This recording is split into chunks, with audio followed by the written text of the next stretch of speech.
चलो ठीक है, करते हैं स्टार्ट।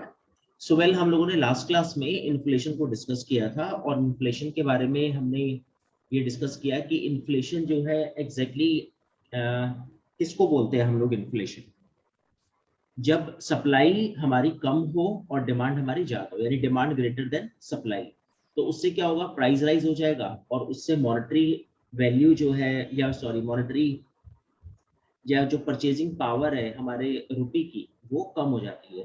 तो जैसे हम एग्जांपल दे रहे थे कि 500 रुपीज 1990 का 500 रुपए का नोट और आज का 500 रुपए के नोट में आप समझ सकते हो कि उस समय 500 रुपए में जितनी चीजें आती थी आज उतनी चीजें नहीं आती। उसका रीजन क्या है कि महंगाई जो है वो बढ़ी है पिछले 30 सालों में। सो वेल, उसके बाद फिर हमने डिस्कस किया था कि डिसइंफ्लेशन होता है एक। तो आप मेरे को एक बार समझाओगे कि डिसइंफ्लेशन का क्या मतलब होता है। सर अगर सर इन्फ्लेशन का रेट अगर फॉल होने लगे तो उसे डिसइन्फ्लेशन कहते हैं। ठीक है, यानी जैसे फॉर एग्जांपल मैं अगर ऐसे बोलूं कि कोई चीज 10 रुपए की थी वो 12 रुपए की हो गई और अगले साल वो 11 रुपए की हो गई, तो मैं इसे क्या रिसेशन बोलूंगा, या मैं इसे डिसइंफ्लेशन बोलूंगा, या मैं इसे इन्फ्लेशन बोलूंगा। डिसइन्फ्लेशन। है ना, डिसइंफ्लेशन। क्योंकि 10 वाली जो चीज थी वो नेक्स्ट ईयर 12 की हुई और उससे नेक्स्ट ईयर 11 हो गई। तो हाँ, इन्फ्लेशन में थोड़ी कमी आई है, क्योंकि 12 वाली चीज जो है वो 12 रुपीज का जो प्रोडक्ट था वो 11 रुपए का हो गया, तो वो डिसइन्फ्लेशन हुआ। चलो अच्छा ठीक है। फिर आप मेरे को ये समझाओ कि इन्फ्लेशन के टाइप्स हमने डिस्कस किए थे लास्ट क्लास में, वो टाइप्स आप बता सकते हो कौन कौन से होते हैं।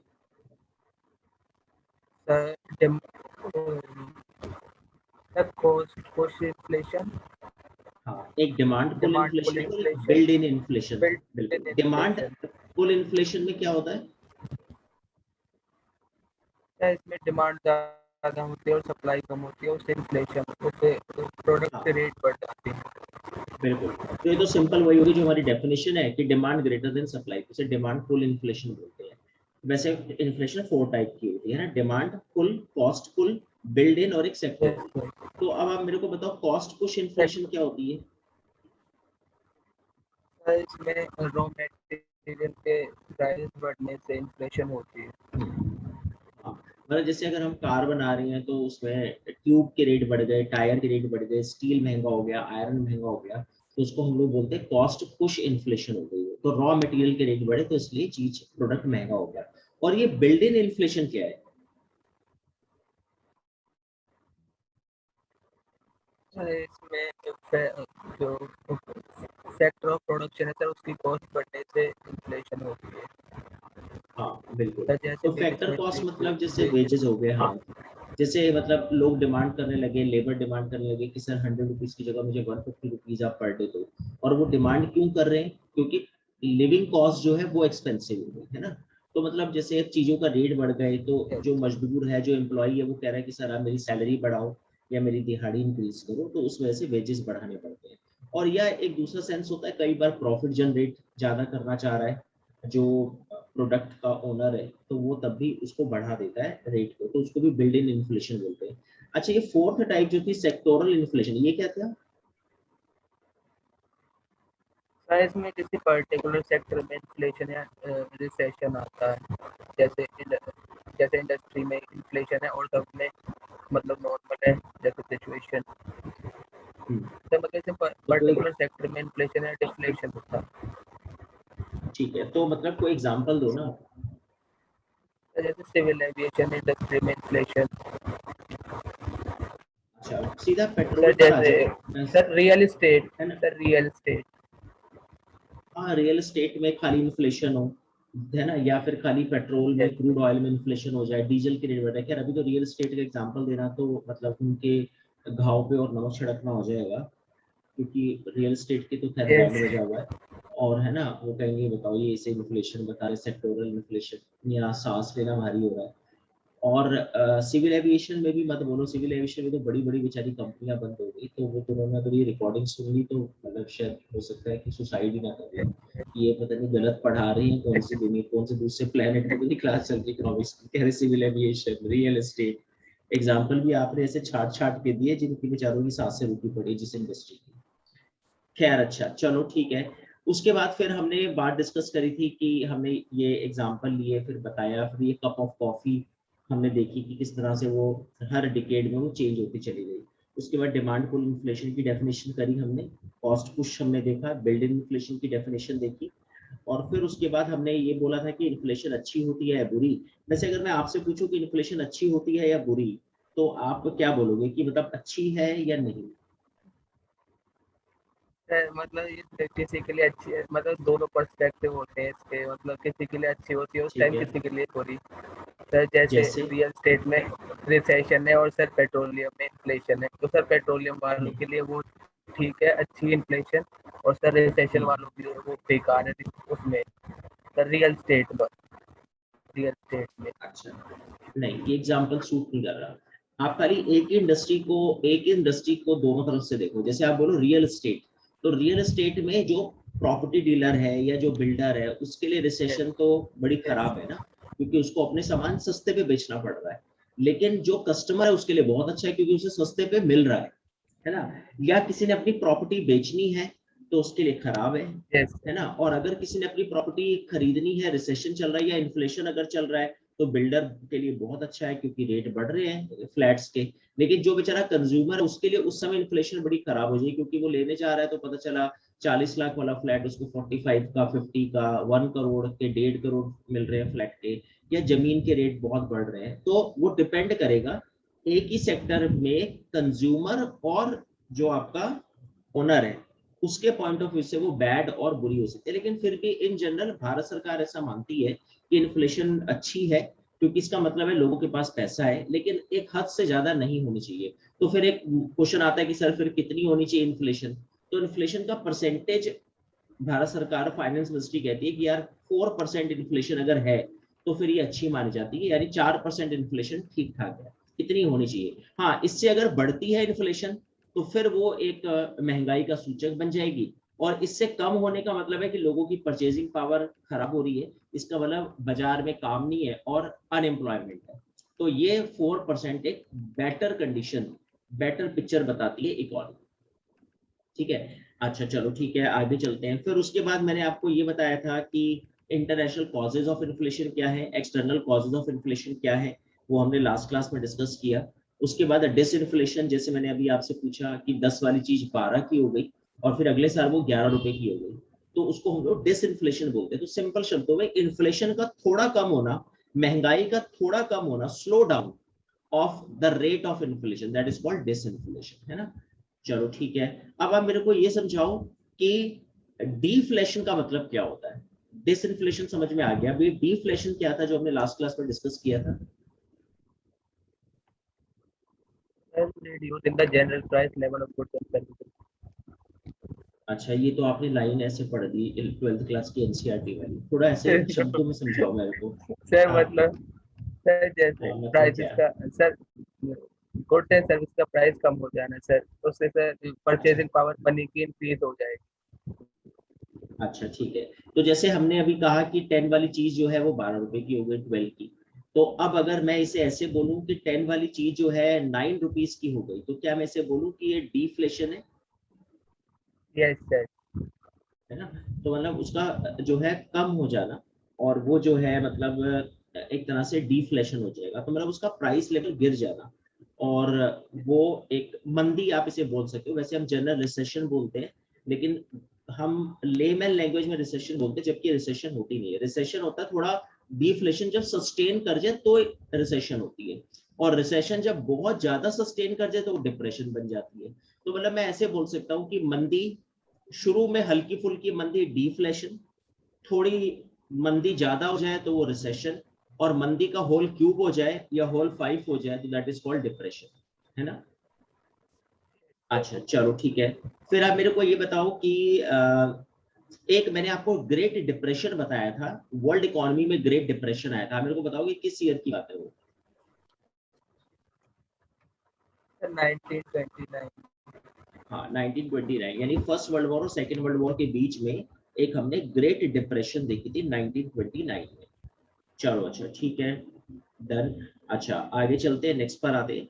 उसके बाद अब हम अपने टॉपिक को स्टार्ट करते हैं, व्हाट इज रिसेशन। अब रिसेशन देखते हैं, तो ये हमारा आज की क्लास को शुरू करते हैं। Recession is a contraction phase of the business cycle, यानी एक फेज होगा। जैसे अभी हमने एक बात करी कि भाई एक महीने 2 महीने किसी चीज के रेट गिर गए तो हमने कहा डिफ्लेशन है, लेकिन रिसेशन को बोल रहा है कॉन्ट्रैक्शन का फेज है। जैसे हमने अभी जब जीडीपी को डिस्कस किया था तो हमने बताया कि 23% कॉन्ट्रैक्शन आया था लास्ट ईयर, कोविड-19 की जब फर्स्ट लहर के बाद आया। फिर ओवरऑल देश का जो कॉन्ट्रैक्शन है वो 7 रहा, सारे क्वार्टर्स को हमने ऐड करा तो 7 कॉन्ट्रैक्शन रहा, तो वो एक रिसेशन है। National bureau of economics research is the official and agency in charge of declaring that the economy is in state of recession। तो एक बहुत इंपॉर्टेंट क्वेश्चन है कंपटीशन का, कई बार एग्जाम में आ जाता है। ये कौन डिफाइन करता है कि इस समय मार्केट में रिसेशन चल रही है या हिंदुस्तान जो है रिसेशन की ग्रिप में आ चुका है? तो national bureau of economic research यानी NBER। ठीक है, आगे देखते हैं। दे डिफाइन रिसेशन एज, अब ये रिसेशन को कैसे डिफाइन करते हैं? Significant decline in economic activity lasting more than a few months. जैसे वही हम बात कर रहे थे ना, मतलब कुछ महीनों से लगातार वो सस्टेन कर जाए deflation, which is normally visible in real GDP, real income, employment, industrial production and wholesale retail sales। यानी हर चीज में आप देखो मंदी दिखने लग जाए, जीडीपी आपकी गिरने लग गई, इनकम आपकी गिरने लग गई, एम्प्लॉयमेंट आपके हाथ से चली गई, इंडस्ट्रियल प्रोडक्शन स्लो डाउन हो गया, होलसेल रेट गिर गए, रिटेल सेल्स नहीं हो रही, दुकानदार बेचारे, एक कहावत थी ना कि यार क्या करोगे, कुछ नहीं, सुबह से मक्खी मार रहे हैं, कस्टमर ही नहीं आया। तो वो वाला जो सीन है वो रिसेशन कहलाता है। तो ये रिसेशन के कुछ सिम्टम्स हैं, अगर ऐसा होने लगे तो भाई समझ जाओ कि मार्केट में रिसेशन चल रही है। ठीक है, अब इस इमेज से आपको समझ में भी आ जाएगा कि आप देख लो इस बेचारे को, ये देख रहा है रिसेशन कहाँ जा रही है और धरातल में चली गई, यानी जमीन पे भी नहीं रहा ये एरो, ये और एरो जो है इसका मतलब क्या है, ये नेगेटिव ग्रोथ को शो कर रहा है, कॉन्ट्रैक्शन को शो कर रहा है। जब आपकी कंट्री का ग्रोथ, ये जो आपका जीरो, अगर हम लोग उसको लें ग्राफ को, तो जीरो से नीचे जा रहा है, यानी इसका मतलब क्या हो गया, -1, -2, -3, तो बहुत डाउन हो जाना रिसेशन है। अब रिसेशन की एक साइकिल है, जैसे सेल्स गिर गई, प्रोडक्शन गिर गया, एम्प्लॉयमेंट नीचे चली गई, इनकम जो है गिर गई। So a period when the economy of a country is not successful and conditions for business are bad, that is called recession। तो मेरे ख्याल से क्लियर है, इसमें कोई वो नहीं होना चाहिए। आगे चलते हैं, अब रिसेशन में थोड़ा सा और समझ लेते हैं। जैसे अगर हम एम्प्लॉयमेंट की बात करें तो unemployment rate rises, what is recession? 16,000 job lost in January 2018। ये एक बहुत बड़ी रिसेशन थी, यूनाइटेड स्टेट ऑफ अमेरिका में उस समय स्टार्ट हुई थी, पूरा वर्ल्ड इसकी ग्रिप में आ गया था धीरे धीरे। असल में क्या था कि एक मैं आपको बताऊंगा इसके बारे में, सब प्राइम जो है एक इशू था, इसमें बैंकों ने कुछ ऐसे इंडस्ट्रियों को लोन दे दिया जिससे इनको लगा कि शायद ज्यादा हमें इंटरेस्ट रेट पर पैसा आ जाए, उनको बोला ज्यादा इंटरेस्ट रेट पे दिया, लालच हुआ बैंकों को, लेकिन वो पैसा डूब गया। जैसे अगर हम अपनी कंट्री में बात करें, विजय माल्या, नीरव मोदी, मेहुल चोकसी, ये कुछ बड़े बड़े जो लोग थे जिन्होंने लोन लिया और पैसा नहीं दिया, तो पक्की बात है ना, बैंक बर्बादी के स्टेज पर आ ही गया होगा। हमने जो वो 2 बैंक डिस्कस करे थे, वो कौन से 2 कोऑपरेटिव बैंक थे जो लॉस में चले गए और बाद में बैंकरप्ट हो गए? पीएमसी और सीकेपी। हाँ, पीएमसी और सीकेपी, हमने 2 कोऑपरेटिव बैंक करे थे। तो क्या रीजन था? कोई ज्यादा अगर हम लोग डीप कैलकुलेशन में ना जाए तो सीधी सी बात है, इन्होंने लोन दिया और वो लोन बैड लोन बन गया, वो एनपी हो गया और बैंक बर्बाद हो गया। सेम यही होता है, यही 2008 में हुआ। यूएस के बैंकों ने लोन दिया, उनको पैसा नहीं आया और वो बैंक जो है उनकी condition, the condition of those bank became worse, and that's why they were not able at that time to give loan to the industrialists of United States of America। So if good industrialist, honest industrialist not getting loan from the bank, so definitely they were not able to invest money in other countries in the world। So that's why that recession came, or we can say that strike, that recession strike into world economy में enter कर गई। क्योंकि मैं एक बहुत अच्छा इंडस्ट्रिस्ट हूँ, मैं यूएस के किसी बैंक के पास आया, मैंने कहा सर लोन दे दो, और पता चला उसका ब्रांच मैनेजर सर पकड़ के बैठा हुआ है, क्या लगा, सर मेरे को ही कहीं से लोन दिलवा दो, आप तो बड़ा भला होगा। तो यानी कि मेरे को लोन नहीं मिलने वाला इंडस्ट्रिस्ट को, और अगर मेरे को लोन नहीं मिल रहा तो मेरा शायद प्लान था कि अगर मेरे को लोन मिलता तो मैं इंडिया में पैसे इन्वेस्ट करता, या मैं इंडिया में कोई प्लांट लगाता या चाइना में लगाता। तो अभी मैंने अपने प्लान को थोड़ा सा उसको बैक सीट पे रख दिया, वो सारे प्लांट्स बैक बर्नर हो गए। तो इसका मतलब क्या हुआ कि अब उन कंट्रीज में पैसा इन्वेस्ट नहीं हो रहा। तो जब उन कंट्रीज में पैसा इन्वेस्ट नहीं हो रहा तो इसका मतलब वो कंट्री रिसेशन अब झेलने वाली है आने वाले टाइम में। तो ये बहुत बड़ा उस समय रिसेशन था। कंज्यूमर परचेजेस फॉल ऑफ हो गई, बिजनेस गो बैंकरप्ट हो गए, पीपल लूज देयर होम्स, इनको मतलब धीरे धीरे लोगों के घर बिके जब इतनी सब स्थिति आती है। कोविड में भी यही सीन अभी शुरू हो गया। और young people can not get a good job after school, मतलब प्लेसमेंट नहीं होते बच्चों के जो ग्रेजुएशन करके बाहर निकले, जिनको एक पेरेंट्स को एक एक्सपेक्टेशन होती है कि चलो अब बच्चे की ग्रेजुएशन हो गई तो शायद अभी कमाना शुरू करेगा, और अगर उसी बच्चे को अच्छे से जॉब ना मिले या जो एक्सपेक्टेशन है उसके अकॉर्डिंग ना मिले तो हम लोग मैं आपको बता रहा था ना, एक होता है फुल एम्प्लॉयमेंट, एक होता है अंडर एम्प्लॉयमेंट। फुल एम्प्लॉयमेंट और अंडर एम्प्लॉयमेंट में क्या डिफरेंस होता है?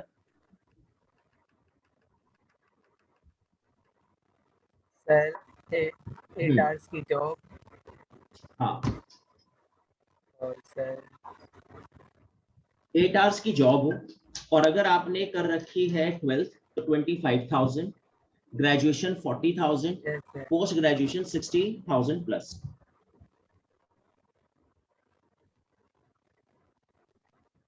तो यानी कि अगर आपको ये मिलता है आपके अकॉर्डिंग टू एकेडमिक क्वालिफिकेशन, तो it means this is called full employment. लेकिन अब पता चला आप 4 घंटे की जॉब कर रहे हो या पोस्ट ग्रेजुएट हो, और वो बॉलीवुड की फिल्म के हीरो की तरह आप कोट पैंट टाई पहन के हाथों में फाइलें लेके निकले, सुबह कंगी शंगी करके ब्रेकफास्ट करके, और पता चला शाम तक आते आते आपकी टाई नीचे आ गई, आपके बाल बिखर गए, लेकिन आपको जॉब नहीं मिली। अचानक आप शाम को आ रहे हो और आपने एकदम देखा एक बैनर लगा हुआ है HDFC ATM के बाहर गार्ड की रिक्वायरमेंट है। तो आपको लगा चल यार गार्ड ही बन जाता हूँ। तो पता चला आपने गार्ड की जॉब कर ली, और आप बंदूक लेके खड़े हो, ब्लू कलर की शर्ट और नीले डार्क नेवी ब्लू कलर की पैंट पहन के, और 8 से 10 घंटे की वो जॉब है, आपको 12,000 रुपये महीना मिल रहा है, हो आप पोस्ट ग्रेजुएट, लेकिन जॉब तो आपके पास है, 8 घंटे की चलो जॉब भी है, लेकिन आपके हुनर, आपकी जो एक तरह से कैपेबिलिटी थी उसके अकॉर्डिंग आपको जॉब नहीं मिला। That is called under employment भी बोलते हैं इसको, है ना। Yes sir. तो ये सब चीजें हैं, ये सब रिसेशन का पार्ट बन जाती है। चलो ठीक है, आगे चलते हैं, नेक्स्ट पर आते हैं। अब बात करते हैं तो फिर डिप्रेशन क्या होता है। अब डिप्रेशन तो आप देख ही लो, अभी तो वो बेचारा रिसेशन में देख रहा था कि अच्छा पड़ोसी की इकोनॉमी जो है नीचे चलेगी, अच्छा देश की इकोनॉमी नीचे चलेगी। अभी इसे ये नहीं पता ये एरो घूम कर आएगा, ये एरो ना ऐसे भी घूम कर आएगा, और ये घूम कर आके ना सीधा, अब ये घूम कर आके सीधा इसी को हिट करेगा। यानी जब कंट्री की इकोनॉमी बर्बाद होती है ना, तो आप ये बात समझ लो कि ये एरो ना, अभी तो आप देख रहे हो ना कि चलो वो तो बहुत दूर है, ये अभी सीधा आपके सीधा दिल पे अटैक करेगा।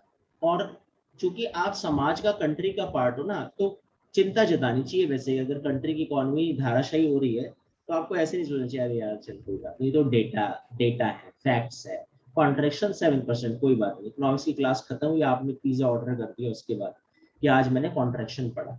लेकिन अभी आपको ये नहीं पता कि ये जो कॉन्ट्रेक्शन हुआ है आने वाले टाइम में ये हो सकता है पिज्जा छीन ले, हो सकता है कि ये ऐसी स्थिति पैदा कर दे देश में जो हर एक आम नागरिक को हिट कर जाए। तो जब ऐसा हो जाए दैट इज कॉल्ड डिप्रेशन। और आप देख ही रहे हो, अब ये जो बेचारा दूर खड़ा देख रहा था, ये एरो इसी के आर पार निकल गया, और आप देख रहे हो कि इसकी हालत क्या हो गई।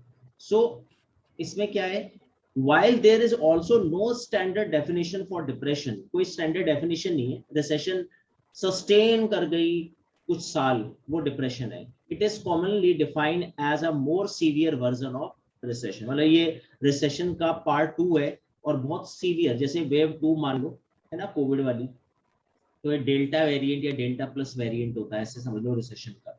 तो डेफिनेशन क्या है, a depression follows the second stage of recession if the period of economic declines are prolonged and severe. So a sustained long-term downturn in the economy characterized by its length. Depression in the economy means, तो इसका मतलब क्या होगा, इसका मतलब होगा severe and prolonged recession, sales low हो जाएगी, वेजेस लो हो जाएंगे, प्राइस लो हो जाएंगे, प्रोडक्शन लो हो जाएगा और अनएम्प्लॉयमेंट हाई हो जाएगी। तो मतलब ये सब चीजें जो है डिप्रेशन को शो करेंगी। तो सेम है, उसमें मतलब बस इतना ही है कि वो सस्टेन करेगी, वो डिप्रेशन बन गया। ठीक है, अब बात करते हैं रिफ्लेशन की। तो पहले एक बार आप मेरे को यहाँ तक बताओ कि कोई ऐसा पॉइंट किसी स्लाइड में जो आपको ना समझ में आया हो तो उसको डिस्कस कर लेते हैं, फिर अदरवाइज हम रिफ्लेशन पर आते हैं। No sir. डन है? Yes sir. ठीक है, चलें आगे चलें फिर हम। Yes sir. ठीक है, आगे चलते हैं, नेक्स्ट पर आते हैं। तो अब नेक्स्ट पॉइंट है अपना रिफ्लेशन। अब ये रिफ्लेशन क्या है? तो इसे आप ऐसे मान लो कि ये एंटीडोट है किसका? रिसेशन का। तो अब मैं वैसे आपसे क्वेश्चन पूछ रहा हूँ, हमने बैंकिंग सेक्टर में CRR, SLR, bank rate discuss किया। अगर मार्केट में रिसेशन है तो आप मेरे को ये बताओ कि उससे क्या करना होगा? RBI को, रिजर्व बैंक ऑफ इंडिया की पॉलिसी क्या कहती है? उसे bank rate, CRR, repo rate के रेट डिक्रीज करने चाहिए, इंक्रीज? Sir decrease. है ना? तो CRR जो है वो कम हो जाए, है ना? या अगर SLR जो है, स्टैट्यूटरी लिक्विडिटी रेशियो कम हो जाए, कैश रिजर्व रेशियो कम हो जाए, बैंक रेट कम हो जाए, ये सब हमने डिस्कस करा था बैंकिंग की क्लास में। बैंक रेट कम हो जाए तो इसका मतलब क्या है कि सरकार या RBI कह रहा है कि आप लोन लो, बैंक को कह रहा है आप लोन लो मेरे से और आप आगे सस्ते रेट पे लोन बांटो। तो इसी को बोलते हैं रिफ्लेशन। यानी अगर मैं ये बोल रहा हूँ कि RBI ने होम लोन के रेट घटा दिए, मैं कह रहा हूँ कि SBI ने होम लोन के रेट घटा दिए, या RBI ने ऑर्डर दे दिया सभी बैंकों को कि आप अपने होम लोन कम कर दो, तो इसका मतलब क्या है कि आप लोगों को प्रमोट कर रहे हो ना कि घर खरीदो। तो घर खरीदो का मतलब क्या हो गया है? रिसेशन है, मंदी है, लोगों के पास पैसा नहीं, तो बैंक कह रहा है तू पैसे की टेंशन मत ले, पैसा मेरे से ले और आप खरीदो, फ्लैट खरीदो। तो ये क्या होगा? रिसेशन को दूर भगा रहे हो ना आप। तो आप इस कार्टून से भी समझ जाओ कि ये डिफ्लेशन या रिसेशन है, और आप देख रहे हो कि ये रिफ्लेशन जो है कितना बड़ा मुंह खोला हुआ है कि मैं इसको जो है पूरा निगल ही जाऊंगा, ताकि समाज में जो है किसी को कोई परेशानी ना हो। तो रेडी टू रंबल। देख लेते हैं इसमें एक डेफिनेशन क्या है। Reflation is the act of stimulating the economic by increasing the money supply, है ना? मनी सप्लाई को हम लोग बढ़ा रहे हैं। तो कैसे? RBI के लेवल पे बात करें तो बेचारा लोन ही दे सकता है कि आप पैसा ले लो, लोन सस्ते कर दो, कार लोन सस्ता कर दो, होम लोन सस्ता कर दो। और बाय रिड्यूसिंग टैक्सेस, सरकार ये कर सकती है कि टैक्स घटा सकती है, thereby seeking to bring the economy back to the long term trend following a dip in the business cycle. So reflation is considered to be an antidote of deflation. तो ये सब उसको overcome करना, recession को overcome करना, लोगों की purchasing power बढ़ाना, लोगों की पॉकेट में पैसा देना। अब देखो क्यों नहीं होगा, आप इसे ऐसे समझो ना कि फॉर एग्जांपल मुझे फ्लैट लेना है और फ्लैट की कॉस्ट है 50 लाख रुपीस, और पता चला भयंकर वाली रिसेशन है, मेरी जेब में पड़े हैं 1 लाख रुपीस। यार 1 लाख तो नहीं, क्योंकि हमने बैंकिंग का टॉपिक किया हुआ है तो मैंने आपको बताया था कि 20% ऑफ द कॉस्ट तो खैर आपके पास होना ही चाहिए, क्योंकि होम लोन आपको मैक्सिमम मिलता है कितना? 80%, है ना? यही तो हमने डिस्कस करा था। यस तो सर। इसका मतलब क्या है कि मेरे पास 10 लाख रुपीस है, लेकिन मैं 50 लाख के फ्लैट का सपना देख रहा हूँ। और मैं क्यों देख रहा हूँ? क्योंकि मुझे पता है कि कोई टेंशन वाली बात नहीं है, 40 लाख रुपए का मुझे लोन मिल सकता है, मेरी इतनी इनकम टैक्स रिटर्न है। लेकिन होम लोन इस समय चल रहा है 9%, तो मैं नहीं खरीद रहा, क्योंकि मुझे लग रहा है यार 40 लाख रुपीस का लोन 9% पे अगर मैं लूंगा तो मुझे बहुत ज्यादा इंटरेस्ट पे करना पड़ेगा। लेकिन अभी सरकार कह रही है कि कोई बात नहीं, आप आ जाओ 6.35, 6.55, 6.75। SBI के होम लोन रेट अगर देखें तो 7, 6 समथिंग चल रहे हैं। तो फिर मेरे एक हिम्मत बनती है कि चल कोई बात नहीं यार, मैं ले लेता हूँ। और एक और बहुत अच्छी बात है कि प्री जो है, अगर आप उसको खत्म करते हो, प्री पेमेंट करते हो, तो कोई पेनल्टी नहीं है। कि कभी आपको लगा आपके पास ज्यादा पैसा आ गया तो आपने, आपकी किस्त है फॉर एग्जाम्पल 40,000 रुपये महीना, कभी किसी महीने आपको बड़े अच्छे इंसेंटिव आ गया ऑफिस से, आपने 1.5 लाख रुपए डाल दिए बैंक में, आपने 4 लाख डाल दिए, तो बैंक ये नहीं कहेगा भाई साहब पैसा क्यों दे रहे हो टाइम से, क्योंकि मुझे इंटरेस्ट तो खाने दो, क्योंकि बैंक इंटरेस्ट खा रहा है ना। जितना ज्यादा आप लेट करोगे, मतलब जितना ज्यादा लेट का मतलब ऐसा नहीं, मतलब आप जो आपका फिक्स है 20 साल, तो बैंक चाहता है कि आप पूरे 20 साल होम लोन चलाओ, क्योंकि तभी बैंक पूरा खा पाएगा आपका जो लोन उसने दिया उसका बेनिफिट जो है, उसका पर्पस जो है तभी फुलफिल होगा। तो लेकिन अब मेरे को किसी ने बोला कि भाई आप लोन ले लो 40 लाख रुपए हम आपको दे देंगे 6 समथिंग, तो फिर इसका मतलब मेरी हिम्मत हो गई ना। ये जो लोन के रेट घटे ये रिफ्लेशन था और मैं पहुंच गया 50 लाख का फ्लैट ले। ठीक है, चलो तो मेरे ख्याल से क्लियर है ये पॉइंट। ठीक है, अब आते हैं स्टैगफ्लेशन पे। ये पिछली क्लास में भी हमने स्टैगफ्लेशन को डिस्कस कर ही लिया था। स्टैगफ्लेशन का मतलब यही है कि कभी भी इकोनॉमी में ना तो इन्फ्लेशन चलती है ना रिसेशन या डिफ्लेशन, दोनों साथ साथ अलग अलग सेक्टर पे चल रही होती हैं। आज ताजा हालात में अगर देखें तो पेट्रोल में इन्फ्लेशन, रियल एस्टेट में रिसेशन, बल्कि डिप्रेशन ही बोलूँ मैं तो, और अगर मैं देखूं तो फार्मा इंडस्ट्री में इन्फ्लेशन है, दवाइयाँ ही बिक रही हैं। कोविड-19 की लहर के बाद फार्मा इंडस्ट्री ने बड़ी ग्रोथ करी, लेकिन अगर मैं देखूं तो स्टील और जितने मैंने आपको जीडीपी में वो जितने फैक्टर्स दिखाए थे, जितने हम लोगों ने जीडीपी के पैरामीटर्स डिस्कस किए थे, हमने coal industry, mining industry, steel, iron industry, tourism, है ना, सिविल एविएशन, होटल इंडस्ट्री, आपने देखा सबका कैसे बैंड बजा है। तो फार्मा इंडस्ट्री ने ग्रोथ किया, पेट्रोल और क्रूड ऑयल के रेट बढ़ गए, सब्जियों के दाम बढ़े हुए हैं, लेकिन जॉब लोगों के पास है नहीं। तो इसका ना रिसेशन भी चल रही है, इन्फ्लेशन भी चल रही है। किसी सेक्टर में रिसेशन है, in some sector we can see easily inflation, so that is the combination of inflation and recession, that combination is known as stagflation। तो stagflation की डेफिनेशन एक बार देख लेते हैं। हाँ, सबसे पहले इसको इस इमेज से समझ लेते हैं कि जीडीपी डाउन है, अनएम्प्लॉयमेंट बढ़ रही है, ये दोनों तो रिसेशन के साइन है। लेकिन यार डिमांड भी कम हो रही है, लेकिन फिर भी महंगाई बढ़ रही है, तो ये स्टैगफ्लेशन है। अब वो महंगाई क्यों बढ़ रही है, वो किसी और रीजन से कि मतलब प्याज के रेट बढ़ गए, सब्जियों के रेट बढ़ गए, ऑयल के रेट बढ़ गए, है ना। फार्मा इंडस्ट्री में दवाइयाँ आप देखो कितनी ब्लैक में बिकी दवाइयाँ। जब अभी रेमडेसिविर थी 5500 रुपए का रेमडेसिविर 35,000 रुपीज में लोगों ने परचेज किया, तो ब्लैक मार्केटिंग हुई चीजों की, तो वो इन्फ्लेशन हो गई। लेकिन वैसे अगर देखो तो इस देश की स्थिति खराब चल रही है, तो ये सिचुएशन स्टैगफ्लेशन है। तो इसको एक बार डेफिनेशन में देख लेते हैं। Meaning, stagflation is a combination of stagnation and inflation, a situation where an inflation rate is high, inflation rate high है 6%, 7%, लेकिन economic growth rate slow down है, जीडीपी आपका गिर रहा है यार, इन्फ्लेशन आपकी बढ़ रही है, अनएम्प्लॉयमेंट रिमेन्स हाई, अनएम्प्लॉयमेंट बढ़ती जा रही है। और कॉजेस क्या है, supply shock, inappropriate macro economic policies, मतलब इनएप्रोप्रिएट पॉलिसीज है। खैर अभी तो देखो इनएप्रोप्रिएट कहना बड़ा मुश्किल होगा, क्योंकि कोविड-19 ने ना अच्छी अच्छी सरकारों की पॉलिसी को ना धाराशायी कर दिया।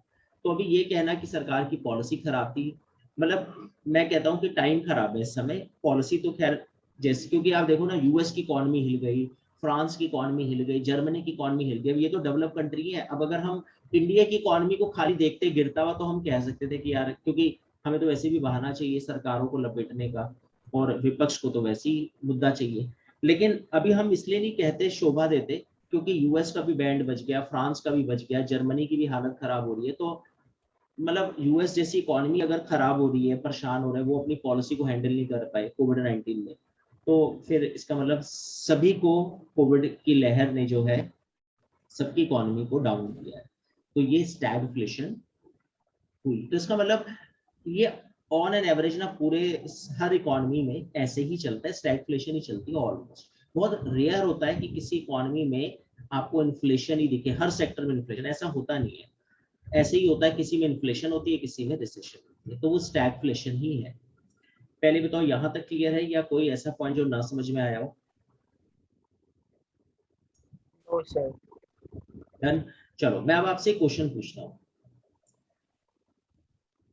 इन्फ्लेशन और अनएम्प्लॉयमेंट में क्या रिलेशन है? इनवर्सली रिलेशन है या डायरेक्ट रिलेशन है कि मतलब एक के बढ़ने पे दूसरी बढ़ेगी?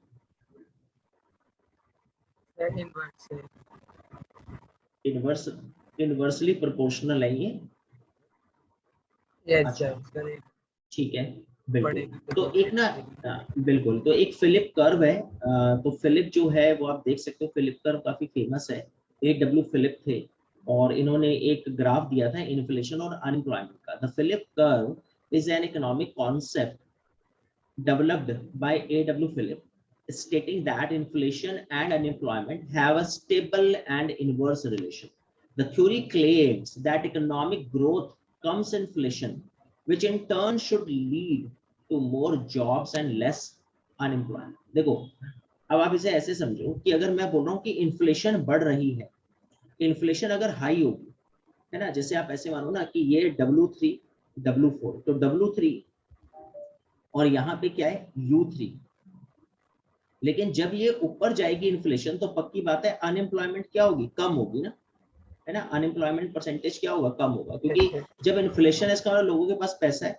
या ऐसे मान लो कि अनएम्प्लॉयमेंट जब कम होगी तो लोगों के पास पैसा आएगा, पैसा आएगा तो वो इन्फ्लेशन को इन्फ्लेशन करेंगे जाके, भाई आपकी भी जॉब लगी, मेरी भी जॉब लगी, हम दोनों पहुंच गए एसी लेने, तो एसी लेने पहुंचे तो उसका मतलब एसी में क्या आ गया, इन्फ्लेशन आ गया। अब आपकी भी जॉब चलेगी, मेरी भी जॉब चली गई, तो हम अभी एसी लेने नहीं गए अपने घर के लिए, तो उसका मतलब इन्फ्लेशन डाउन हो गई। तो अनएम्प्लॉयमेंट जब कम होती है यानी लोगों की जॉब लगती है तो लोग चीजें खरीदते हैं, मार्केट में पैसा आता है, मनी सप्लाई बढ़ती है। तो आप देख सकते हो इसका ग्राफ जो है वो ये इस तरह से ये ग्राफ इसका बनाया है उन्होंने कि ये बढ़ रही है और ये कम हो रही है, और ये जब नीचे थी तो आप देख लो ये आगे चली गई, और अगर मैं इसको बोलूं कि ये यहाँ पर आ जाए तो शायद हो सकता है ये आगे जाकर और कहीं आगे आ जाए। तो वही मतलब आपका ये देख सकते हो आप, ये W2 में आगे चलेगी। तो कुल मिला के जैसे जैसे जैसे जैसे जैसे जैसे अनएम्प्लॉयमेंट बढ़ेगी इन्फ्लेशन कम होती चली जाती है। तो खैर ये फिलिप कर्व था, बड़ा फेमस ग्राफ है ये, और ये आपको पता होना चाहिए कि फिलिप कर्व किस बात पर जो है स्टडी उसने की, तो इन्फ्लेशन और अनएम्प्लॉयमेंट को। चलो ठीक है, क्लियर है, हमें आगे चलते हैं, नेक्स्ट पर आते हैं। उसके बाद डीवैल्यूएशन जो है वो क्या होता है, ये हमने उस समय जब हमने फॉरेन एक्सचेंज FDI का टॉपिक भी करा था, foreign direct investment, FDI FII, उस समय हमने डीवैल्यूएशन को डिस्कस किया था। डीवैल्यूएशन का मतलब सिंपल इतना ही है कि आप अपने रुपए की जो परचेजिंग पावर है उसको आप कम कर रहे हो। $1 अगर अभी चल रहा है 74 रुपीज का, और अगर इसको कर दिया जाए $1 74 से 76 रुपीज, तो इसको हम लोग बोलेंगे कि ये क्या हो गया, डीवैल्यूएशन। डीवैल्यूएशन मतलब कि आपने डॉलर की परचेजिंग पावर बढ़ा दी और रुपए को एक तरह से आपने तोड़ दिया, ये डीवैल्यूएशन है। ये सरकारें जब करती है, एक होता है डेप्रिशिएशन, है ना, डेप्रिशिएशन तब होता है रुपये के सेंस में जब वो बाजार के रेट के अकॉर्डिंग अपने आप गिर जाए, अपने आप रुपया टूट जाए और डॉलर की परचेजिंग पावर बढ़ जाए, तो वो डेप्रिशिएशन। और अगर सरकार करे $1 इज इक्वल टू 72 रुपीज, यानी हमने रुपए को स्ट्रॉन्ग किया, इसे बोलते हैं रीवैल्यूएशन। लेकिन जब ये बाजार के अकॉर्डिंग हो जाए तो ये एप्रिशिएशन।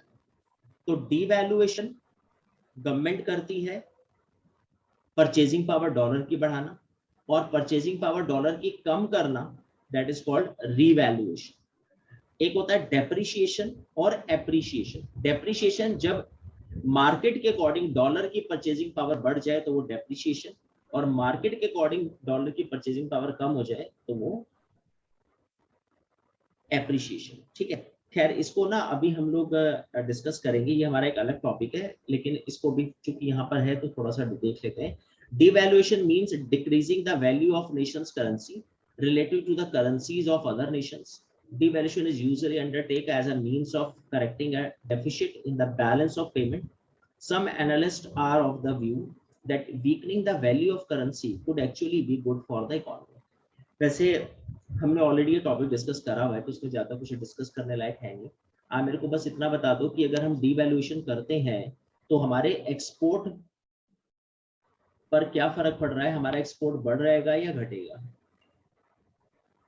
बढ़ेगा, है ना, बढ़ जाएगा। तो ये हम डिस्कस कर ही चुके हैं, क्योंकि $1 की आपने परचेजिंग पावर 74 से 76 रुपीज कर, तो उसका मतलब अब $1 में ज्यादा रुपया आ रहा है, वो ज्यादा सामान खरीद पा रहा है। तो बाहर का जो फॉरेनर है वो इंडिया से सामान ज्यादा मंगवाएगा क्योंकि उसको अब ज्यादा प्रॉफिट हो रहा है, बेनिफिट हो रहा है। पहले $1 में 74 रुपीज के बराबर सामान आता था, अब नाउ $1 इज इक्वल टू 76 के बराबर का वो प्रोडक्ट खरीदेगा, तो हम उसे एक तरह से अट्रैक्ट कर रहे हैं कि आप आओ और हमसे सामान खरीदो। और जब हम उस कंट्री में जा रहे हैं तो पहले हमें 74 रुपीज दे के $1 के इक्विवेलेंट कोई प्रोडक्ट या गुड्स मिलता था, अब हमें 76 रुपीज देने पड़ रहे हैं। तो हमने उस कंट्री जाना बंद कर दिया क्योंकि अब वहां पे परचेजिंग हमारी एक्सपेंसिव होगी, तो इंपोर्ट क्या होगा, वो कम हो जाएगा और एक्सपोर्ट बढ़ जाता है। तो इसी को बोलते हैं बैलेंस ऑफ पेमेंट, या ट्रेड सरप्लस हो जाता है, ट्रेड डेफिसिट चल रहा है लेकिन अब एक्सपोर्ट बढ़ जाएगा, इंपोर्ट कम हो जाएगा। खैर, इसको हम फॉरेन डायरेक्ट इन्वेस्टमेंट में ऑलरेडी डिस्कस कर चुके हैं, लेकिन इसको हम बैलेंस ऑफ पेमेंट का एक छोटा सा टॉपिक है, उसमें हम इसको दोबारा करेंगे डिस्कस, ठीक है।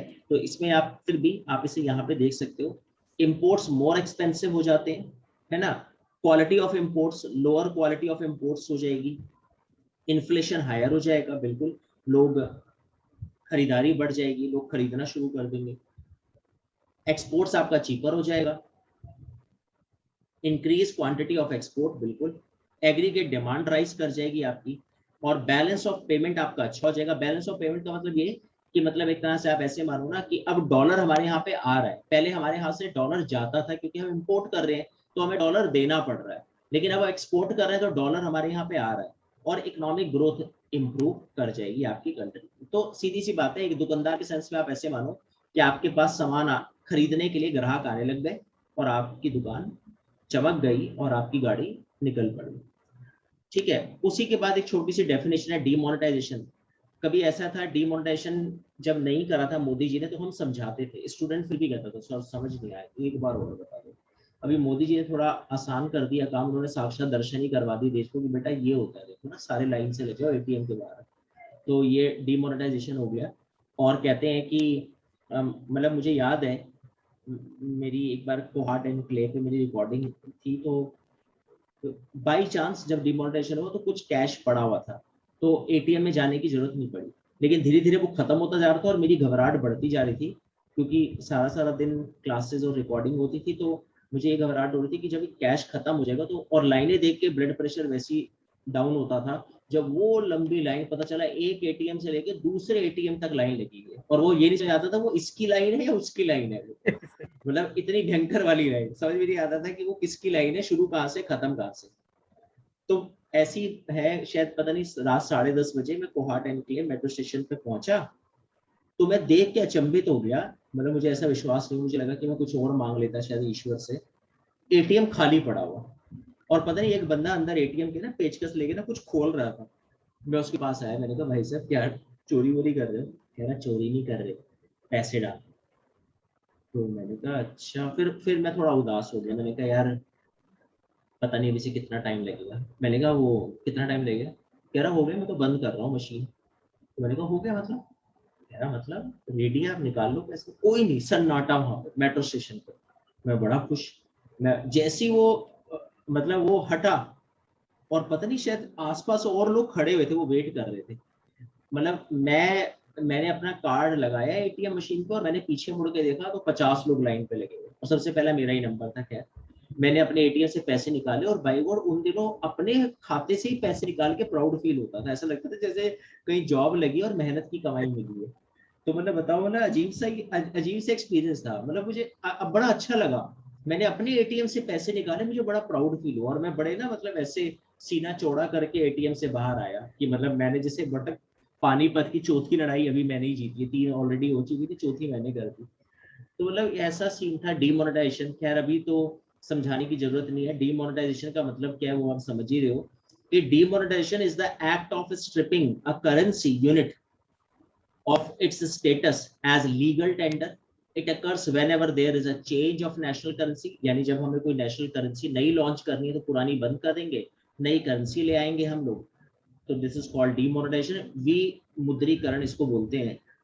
The current forms of money is pulled from circulation, जो चल रही है 500 और 1000 के नोट जो चल रहे थे वो खींच लिए, and retired often to be replaced with new notes और कॉइन्स, और नए नोट नए कॉइन्स आ जाते हैं। Sometimes a country completely replace the old currency with a new currency, और old currency जो है वो हटा दी जाती है, नई करेंसी आ जाती है, तो that is called demonetization. खैर डन है, लेकिन अब आप इस डिमोनेटाइजेशन को आप इस कार्टून से समझ सकते हो, तो आप देख लो। अब चूंकि डॉक्टर मनमोहन, मतलब जिसने भी कार्टून बनाया उसने कितनी डिसेंट उसकी, मतलब उसका सेंस ऑफ ह्यूमर उसका कितना स्ट्रांग होगा। ये मनमोहन सिंह की इकोनॉमिक्स है कि मनमोहन सिंह जी ऑपरेशन करने से पहले एबीसी ऑफ सर्जरी समझ रहे हैं। इकोनॉमिक्स बेचारी वेंटिलेटर पे है, इसके ये हार्ट बीट चल रही है, और मनमोहन सिंह जी स्टडी करें क्योंकि थोड़े पढ़े लिखे थे ना, तो वो ग्रेट इकोनॉमिस्ट थे, आरबीआई के फॉर्मर गवर्नर, यूजीसी के फॉर्मर चेयरमैन, है ना, तो एलपीजी के समय फाइनेंस मिनिस्टर थे। तो देख रहे डिफरेंसेस ऑफ सर्जरी क्या होता है। 2 साल लग गए, किताब ही पढ़ रहे हैं, इकोनॉमिक पढ़ी हुई है बेचारी वेंटिलेटर पे। फिर उन्होंने प्रॉपर मार्क लगाया, नाइफ लिया कि अच्छा यहाँ से काटना बेहतर होगा। ये 2013 तक अभी सोच रहे हैं, प्लान कर रहे हैं, क्योंकि पढ़े लिखे है ना, पढ़ा लिखा बंदा सोचता बहुत है। नरेंद्र मोदी जी आए, उन्होंने ज्यादा दिमाग नहीं लगाया, सीधा आरी लेकर आए, कहने कि कहीं से भी काट देते कुछ तो निकलेगा ही। पूरा खाली कर दिया उसको, सारा उसका लीवर, गॉल ब्लेडर, उसकी किडनी सारी निकाल दी। और फिर उन्होंने कहा कि यार एक बार मैं किताब पढ़ लेता तो ज्यादा अच्छा होता। एक बार किताब पढ़ना सही था। खैर तब तक तो आप देखिए, जो इकोनॉमी का बैंड बज चुका है, उसकी जीभें बाहर आ गई और वो बेचारी मर चुकी है। और अब मोदी जी किताब पढ़ रहे हैं कि अच्छा वो गलत चीरा लगाया, स्टार्ट कहीं और से करना था। तो 2018 में फिर उनको समझ में आया कि यार वो मैंने गलत कर दिया, शायद जीएसटी जल्दी ले आया, डिमोनेटाइजेशन शायद जल्दी ले आया। तो मनमोहन सिंह जी कह रहे मैं तभी तो यार मैं पागल हूँ, मैं 4 साल से किताब पढ़ रहा हूँ, तो मैं इसीलिए तो पढ़ रहा था कि चलो कम से कम वेंटिलेटर पे तो थी, तुमने इसके गुर्दे किडनी सब निकाल दी देखो। और उसको देखो बेचारे को, उसकी हालत देखो, मतलब उसका रंग देखो आप पहले, ये ना थोड़ा सा फिर भी थोड़ा सा ना ब्लड सर्कुलेशन है। अभी आप देखोगे तो अगर आप देख सकते हो कि मतलब कैसे हालत होगी इस बेचारे की। खैर समझ गए होगे आप, मतलब जिसने भी कार्टून बनाया है ना, तो वो क्या समझाना चाह रहे थे और क्या बताना चाह रहे थे, कुछ कुछ तो समझ में आ ही रहा है कि वो क्या कहना चाह रहे हैं।